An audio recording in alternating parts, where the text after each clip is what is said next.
I'm going to give you a look at Fireborne, what it looks like inside of my software, inside my DAW. We're just going to play through it, and I'm just going to solo certain parts, give you a little bit of backstory of where that came from and how it happened. I thought I'd let you see a little bit of how things are done.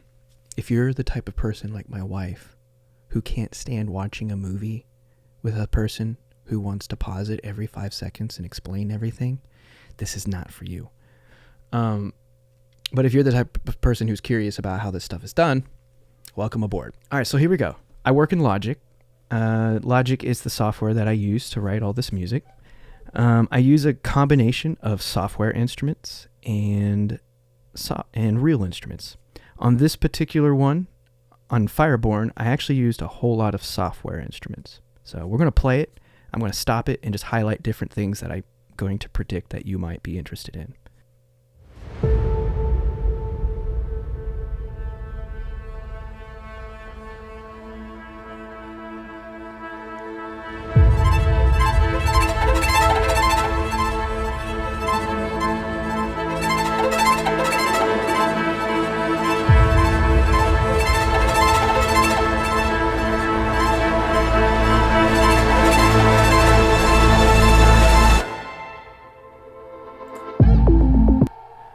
Okay, so the opening, when I first started this song, I wasn't exactly sure what I was going to do, but I have this awesome opportunity to collaborate with a new record label called Label. They're amazing, they're awesome, and we kind of talked about what we wanted to do, and I knew that I was going to write a cinematic song that combines orchestral and electronic elements, and it needed to feel exciting. It needed to feel cinematic and epic that kind of takes you on this crazy journey. So from the beginning, I knew that I wanted to use this Paganini violin ricochet effect. And on this particular track, I did not have access to an actual violinist. So I spent a painful amount of time trying to get that Paganini ricochet violin effect. And I knew I wanted to build my track around this sound. And so this is kind of what you hear here. I'll show you.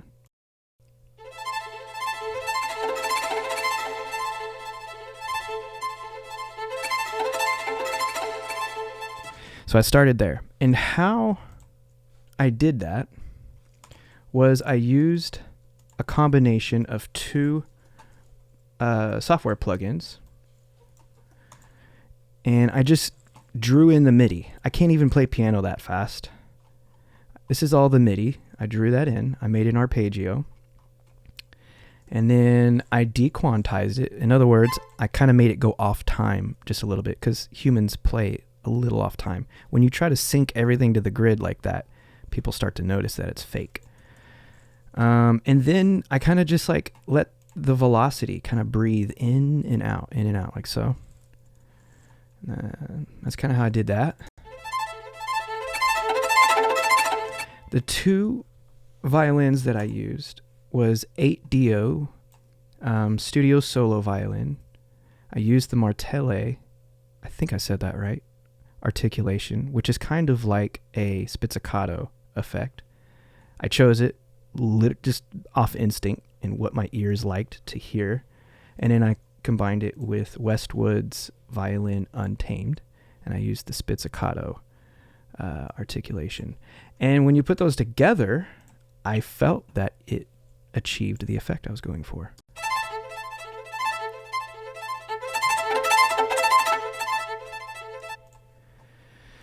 And that's kind of how I did that. And then I bounced it down, added some reverb, and some compression, and EQ, and all that. And that's how we got here.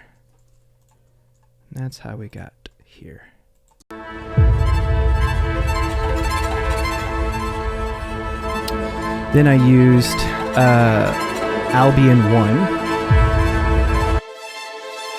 to make it sound like the full orchestra is playing behind it.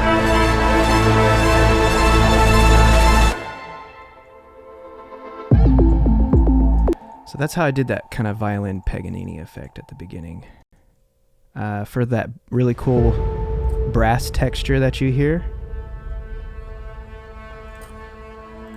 I used Crow Hill's Nocturnal Gestures.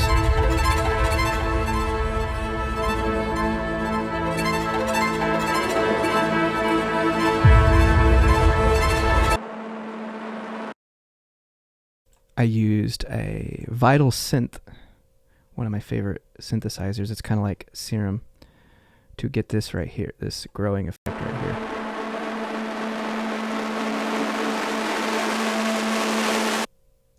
I love Vital. Vital is awesome. I'll show you what that looks like. You could just jump in here and make all kinds of cool stuff. It's pretty great.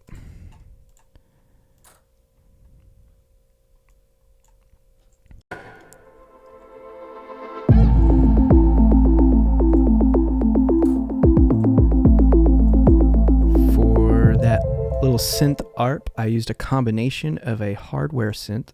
My Moog is this one here.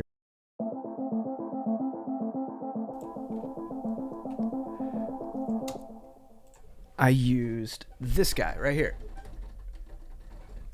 to make that sound, and I processed it through all my pedals right over here, my pedals, and then put a ton of EQ plugins, added some delay.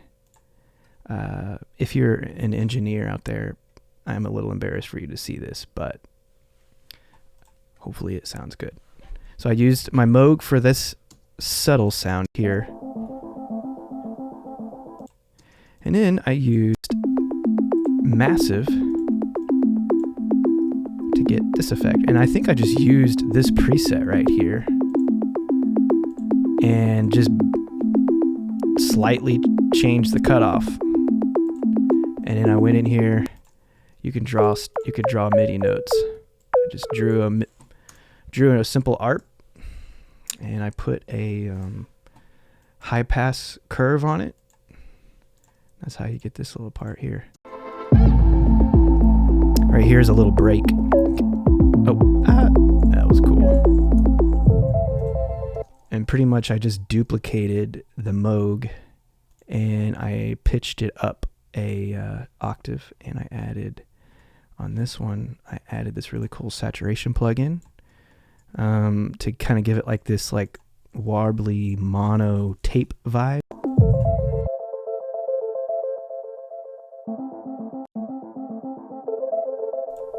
It's pretty cool, huh? Yeah. Yeah. Let's move on.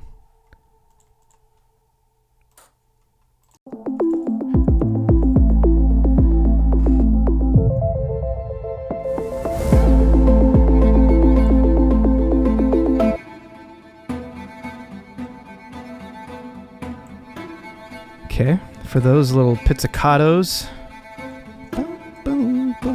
I just played that on my piano here, and I used, let's see what I used, I don't even remember. Ooh, Westwood, their muted pizzicato.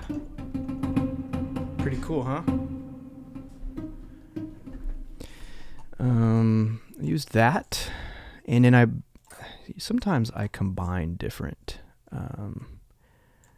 I got some Solpont scrapes, which is where you hear the, let's see. Can I hear that?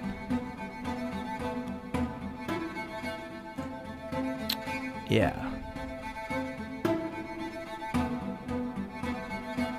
So that's where those little pizzicatos and scrapes are coming from, Westwood.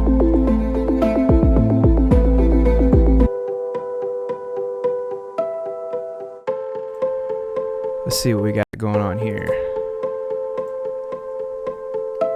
Found this really cool like harmonic pinch, or I don't know what it is, just some kind of weird harmonic sound on Splice, and I dropped it into the sampler and got this really cool effect. I think I did the same thing with this pluck. Found this really cool, just one shot. It just had a really nice texture to it.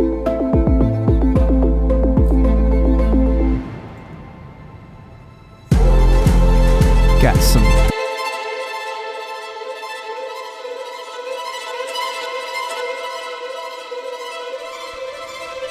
some fun high string action going on here. Let's see what all's going on.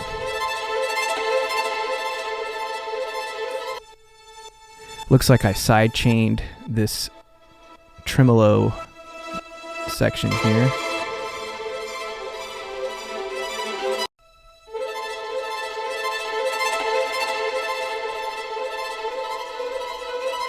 Smothered that bad boy in reverb just to make it sound like kind of big and epic. The Paganini section, you know. Those are probably Albion, if I were to guess. I used a... Oh, that was... Sorry. Yep, I used Albion Spizzicato. On this section, I used... Come on. This is usually the part where I sit here and I watch things load. And I begin to question all my life choices and... Oh, there we go. This is a really great violin plugin from Taylor Davis. She's the violinist they sampled. I can't actually exactly remember who put this together. I used a spizzicato setting on there. Who we got here? Some more Westwood Untamed. And then back to 8DO again. So that's kind of how this section is working.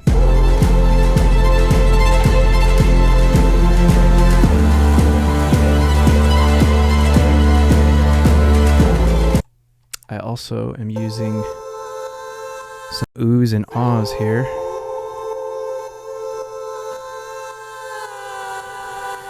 That is me singing falsetto.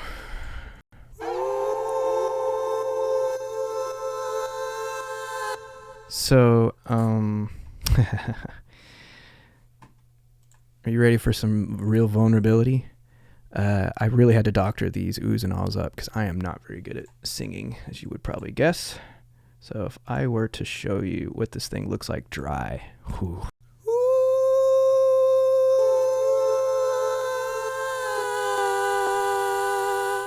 Wow.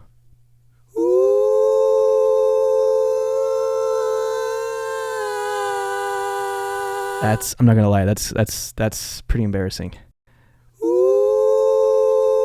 So yeah, I put on a little bit of pitch correction on there to help keep it in tune. And then we put on some EQ, some delay, and tons of reverb. And then the last thing I put on there was this really cool plugin called Shaper Box. And what it does is it gives it that sidechain pump effect.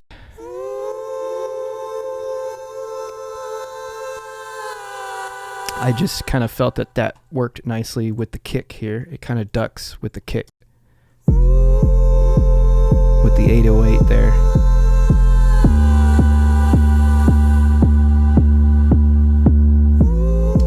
Pretty cool, huh?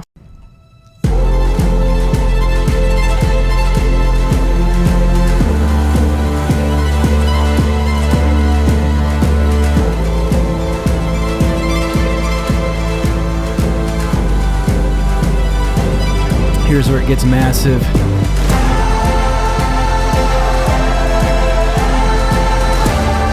Okay, so those vocals right there. Again, I did the vocals. Oh boy. So yes, this was kind of embarrassing too, and I had to doctor it up with a lot of effects. But I feel like what the effect that was achieved works nicely. But what's crazy is I pretty much, the kids had left. They were at school. Jessica was grocery shopping, and I lost my voice. It's pretty much screaming into a microphone all day, over and over and over and over again to pull this off. But yeah. Yeah, here's some of this stuff here.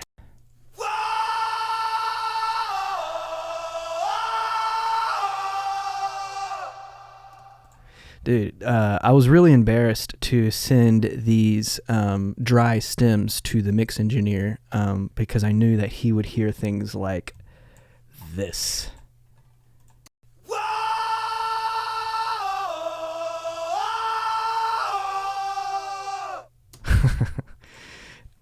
Side note, the guy who mix engineered the song just so happened to be one of my all-time favorite composer heroes who I've always dreamed of meeting and working with. And so I laid awake at night sweating just thinking about him, hearing all these isolated stems. He didn't say anything. But yeah, this is what they sounded like. This is what they sounded like all complete together.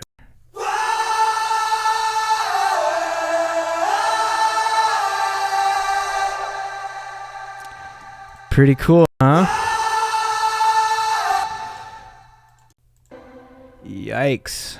Oh, I got one more really embarrassing one to show you. This one, you can't hear it when it's all together, but check this one out. This one's pretty embarrassing.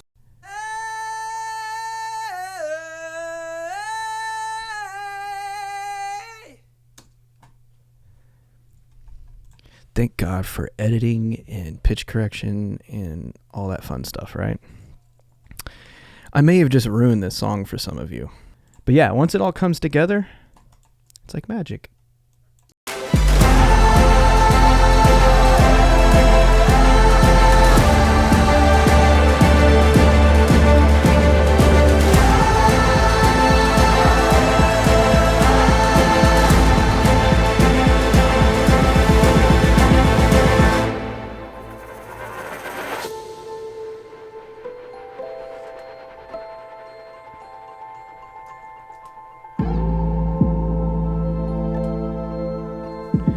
If there's anything that gets your attention that you would like for me to isolate or solo, maybe just send me a message or a comment.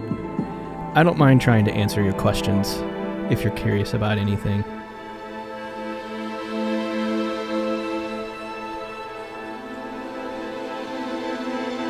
This was a section I really liked a lot.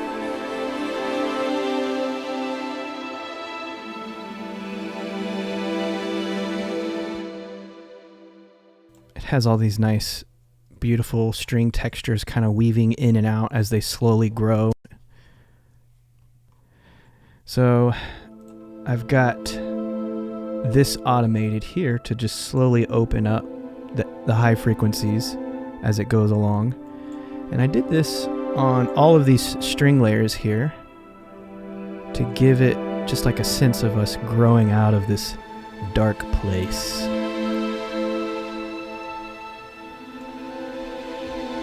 Did it here too. Some of the string plugins used here. Albion Neo, one of my favorite. The Saltasto is just beautiful. And then I kind of automated the dynamics with modulation here. As you can see here.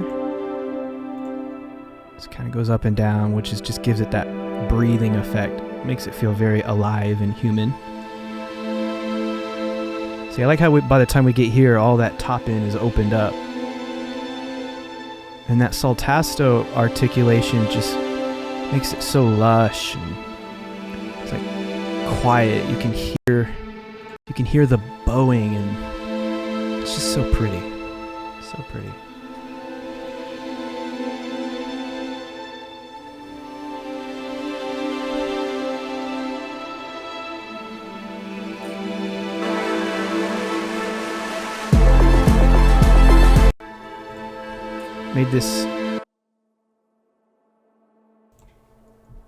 Did this little synth swell using Vital. And then I automated the directional mixer to kind of, so it starts off mono right here, and then it just like opens up right there at the last second. If you're listening on headphones, you'll hear it.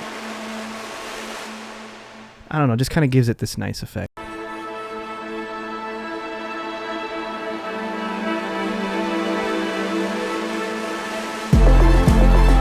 I love the Vital Synth. It's pretty awesome.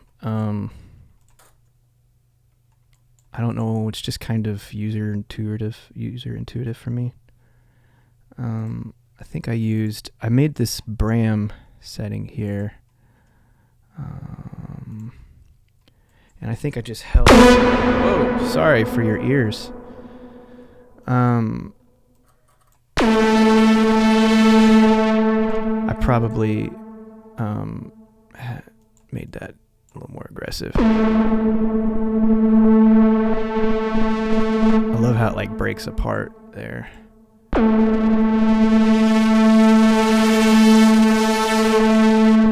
Yeah, that's kind of how that came across or came about. And then I put some EQ on it, of course, to just do some weird, crazy stuff to drop out some of that low end and to just make all that crackly, falling apart distortion stuff in the high end more noticeable.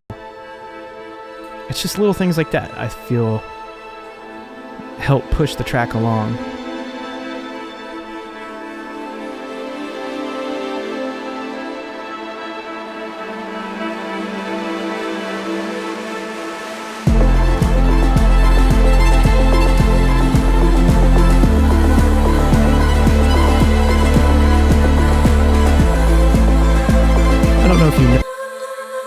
I don't know if you noticed the female vocal tracks here are really cool. And how I pulled that off was using Westwood's Novella Origin, which is a really great plugin.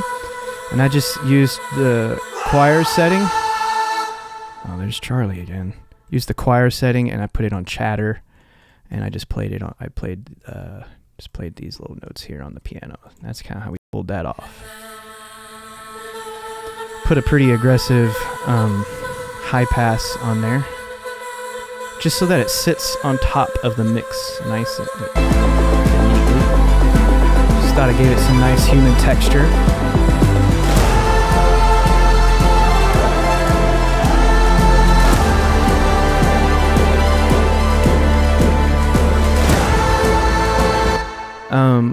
Percussion. I like percussion.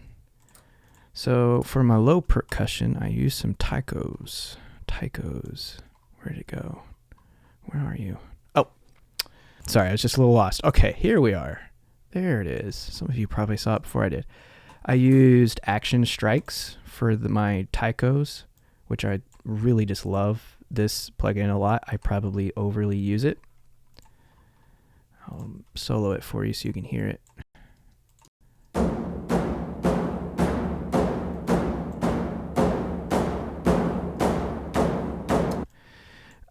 I know this is probably strange, but this section needed to feel really huge and big, but I ended up having to do some weird EQ stuff because all that low end was just killing the dynamics. It's weird. Sometimes to make something sound bigger, I always used to think you added low end. But my 808 is actually carrying the low end, so I had to make room. So it's funny when you pair this, here's what I mean. I'll try and show you. When you pair the taikos, I'm pretending like I know what I'm talking about here, but this is what makes sense to me. You pair that with the kick, and it's like all that low end is suddenly there. So I've learned to kind of just let fewer instruments carry the low end, and it makes the whole track sound bigger.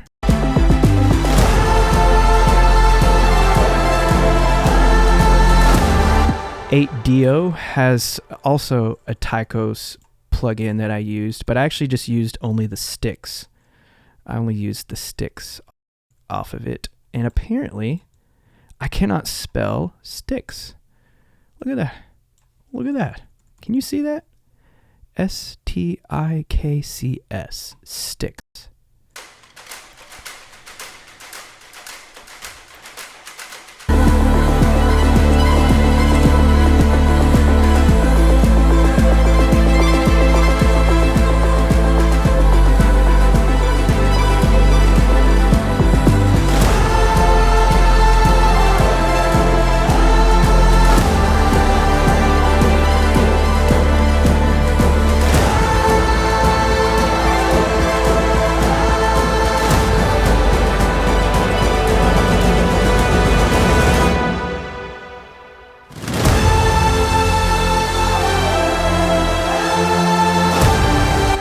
Okay, so right here, and to kind of fatten up that section to make it feel more massive, I added some big brams. And I'll show you how I did that. So here comes the brams. I love mixing those brams with some brass. Just makes everything feel more girthy and heavy.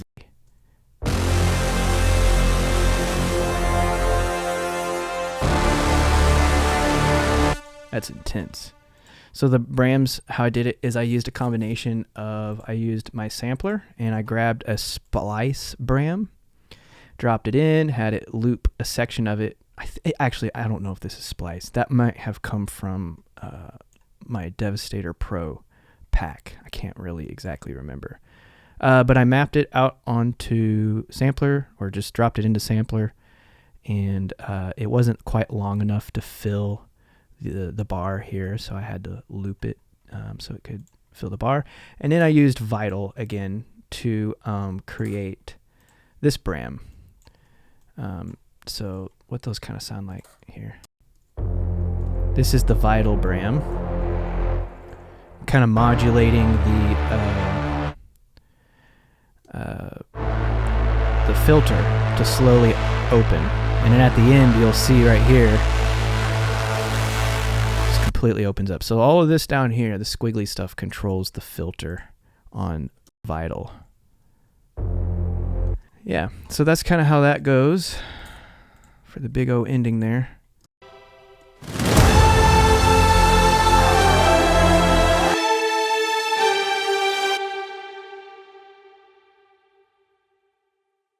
On the ending here, I have the strings just following the vocal melody that I screamed into the microphone all day that day. And what I used to pull that off was Albion 1, the XL update. I used the long setting. I also used, I love these strings. My good friend Yuval from Tel Aviv told me about LA strings, and these are so great. They have a really great portamento slide on them that sounds really, really good. And I just kind of I stack all these on top of each other to make them sound bigger. Like sometimes when you just use one of these libraries by themselves, it's not quite right. Just need a little more. So looks like I've got two different parts here.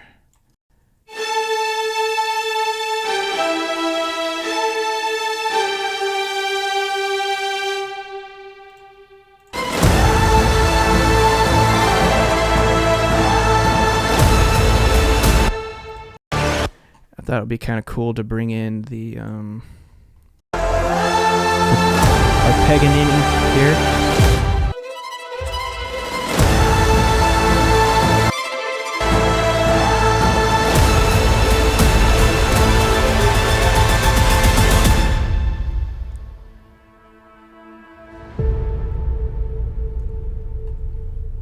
There you go. Okay, I hope that wasn't too brutal, but if you were curious to know how things are done, or at least how I do them, there's a little bit of an inside view of what it looks like. Fireborne, streaming now.